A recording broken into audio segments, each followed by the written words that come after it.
नमस्कार, मैं योगेश अंसुरकर आप सभी का स्वागत करता हूं।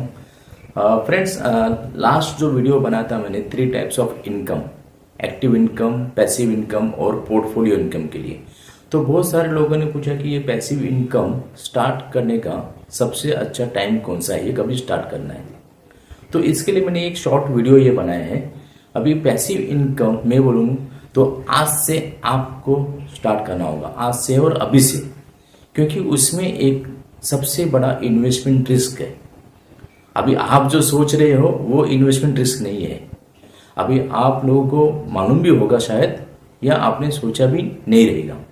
तो इसका मैं आपको पैसिव इनकम का जो रिस्क है, इन्वेस्टमेंट रिस्क, मैं आपको डिटेल में आज बताने वाला हूं।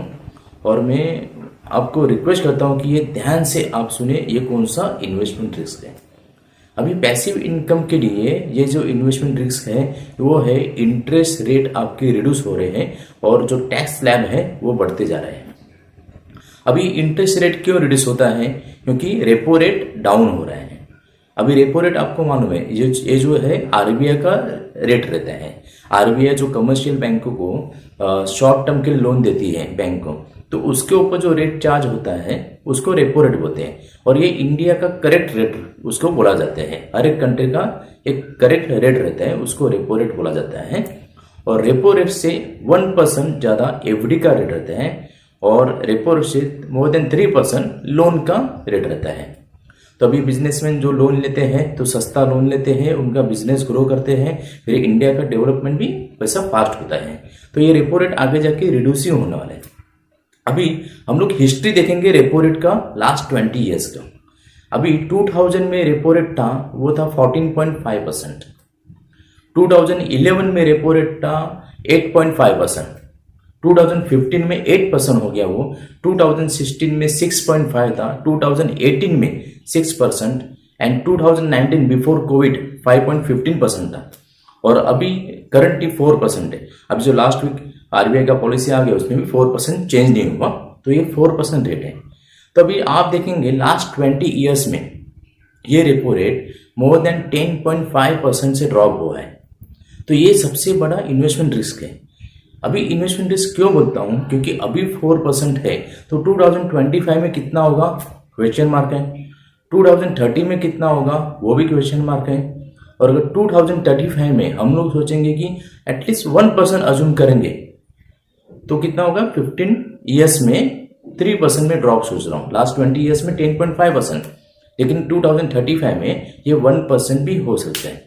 अभी आप बोलेंगे इसमें इन्वेस्टमेंट रिस्क क्या है? आपको मैं इसका रिवर्स कैलकुलेशन बताता हूं। अभी सपोज आपके पास 1 करोड़ रुपया अगर आपके पास 2000 ईयर में होते, वो आपके पास रहेंगे, आएंगे, 1 करोड़ तो आएंगे तो होते, तो अभी 2000 में अगर 15% रेट ऑफ इंटरेस्ट बैंक का था तो आपको उसमें 15 लाख का इंटरेस्ट मिलता था। अगर 2011 में आप उसको इन्वेस्ट करते थे तो आपको लगभग 9.5 लाख रुपया वो 1 करोड़ पे इंटरेस्ट मिलता था। और 2015 में आप अगर 1 करोड़ इन्वेस्ट करते थे तो आपको उसके ऊपर 9 लाख रुपया मिलता था। वैसे ही 2016 में आपको 7.5 लाख वही 1 करोड़ में मिलता था। और 1 करोड़ अगर आपने 2019 में इन्वेस्ट करते थे तो 6,15,000 मिलते थे। और अभी आज के तारीख में आप 1 करोड़ एफडी बनाते हैं बैंक में तो आपको सिर्फ 5 लाख का इंटरेस्ट आ रहा है। यानी अगर रेट ऑफ इंटरेस्ट 15.5 था तभी आपको वही 1 करोड़ पे आपको 15.5 लाख मिल रहे थे। और अभी आपको 5% एफडी रेट है तो आपको कितना मिलेगा, 5 लाख रुपया। और मैंने अब अज्यूम किया है कि आने वाले 15 सालों में 1% हो सकता है, तो वही 1 करोड़ पे आपको 1 लाख रुपया मिलेगा। तो ये सबसे बड़ा इन्वेस्टमेंट रिस्क है। अभी हम लोग सपोज करते हैं कि पैसिव इनकम हर एक को 25,000 मंथली, एक एग्जांपल के तौर पे लेते हैं। अगर 15% रेट ऑफ इंटरेस्ट था तो तभी 20 लाख की सिर्फ जरूरत थी ये पैसिव इनकम जनरेट करने के लिए, यानी मंथली 25,000, ईयरली 3 लाख। अगर 12% इंटरेस्ट था तभी अगर पैसिव इनकम के लिए आप स्टार्ट करते तो आपको 25 लाख की जरूरत थी। अगर 9% आपके पास इंटरेस्ट होता और आपने तभी पैसिव इनकम स्टार्ट करते तो आपको 34 लाख की जरूरत हुई। और 7% पे आप अगर स्टार्ट करते तो आपको 43 लाख की जरूरत थी। और आज के दिन आप स्टार्ट करेंगे पैसिव इनकम के लिए तो आपको 60 लाख की जरूरत है। और आज भी आप स्टार्ट नहीं करेंगे कोई प्रॉब्लम नहीं है, 15 साल के बाद आपके पास 3 करोड़ रुपया रहेंगे तो आपको 3 लाख रुपया पैसिव इनकम आएगा। ओके, क्योंकि हमने अज्यूम किया है 1% रेट आफ्टर 15 ईयर्स। तो ये सबसे बड़ा इन्वेस्टमेंट रिस्क है। अभी 60 लाख आप बोलेंगे किसके पास रहेंगे, एक तो कोई रिटायर व्यक्ति रहेगा या किसने प्रॉपर्टी बेचा हुआ उसके पास रहेगा। तो हम लोग कैसा स्टार्ट कर सकते हैं पैसिव इनकम। तो ये पैसिव इनकम विदाउट 60 लाख आप इन्वेस्ट करके, बराबर, और 60 लाख आपको ईएमआई में पे करके विदाउट एनी इंटरेस्ट, ओके, आपको सिर्फ प्रिंसिपल का आपको पेमेंट करना है, वो भी ईएमआई को, वो भी आपको 60 लाख पे नहीं करना है।